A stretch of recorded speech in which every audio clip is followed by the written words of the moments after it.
ब्रज में पूरे में होली का माहौल है और सब ब्रज की गोपियां अपने अपने परिवारी जनों को निमंत्रण भेजती हैं, अपनी अपनी सखियों को भेजती हैं, अपनी सहचरियों को निमंत्रण भेजती हैं, सब ब्रज में आ जाओ, वृंदावन आ जाओ, होली खेलेंगे।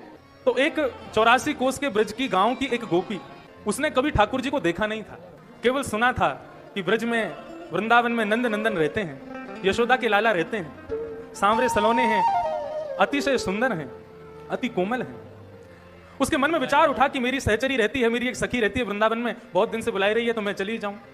वृंदावन आ गई, लेकिन दिन रात नींद नहीं आती, दिन रात केवल इसी प्रतीक्षा में है। अपनी सहेली से रोज पूछती है, वो कन्हैया कहां से गैया चराने जाते हैं? बोले यहीं से जाते हैं।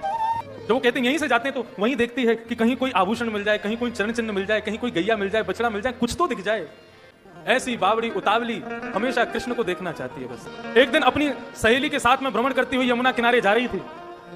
खूब रंग अबीर गुलाल उड़ रहे थे, लोगों के चेहरे दिखाई नहीं दे रहे थे। इतने में ही भाग दौड़, नंद को लाला आयो, अरे नंद नंदन आयो।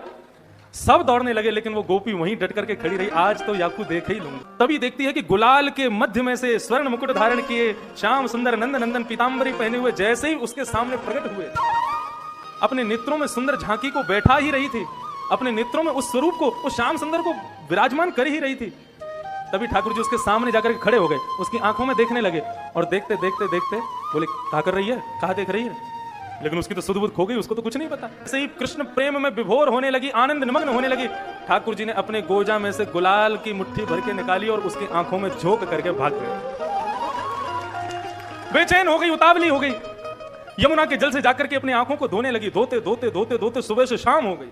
गोपियां कहने लगी, अरे कितनों धोवेगी, आंखन में फोड़ेगी, अरे गुलाल निकल गया, अब काहे को धो रही है?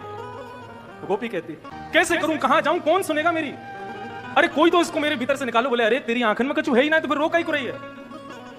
बोले, एरी मेरी वीर, अरे मेरी सहेली, तू समझी ना है, अबीर तो निकल गयो, गुलाल तो कब को निकल गयो आंखन से, लेकिन गुलाल डाल के जो भागो वो अहीर को, वो बैठ गए चित्त में, वो ना निकल रहे हो।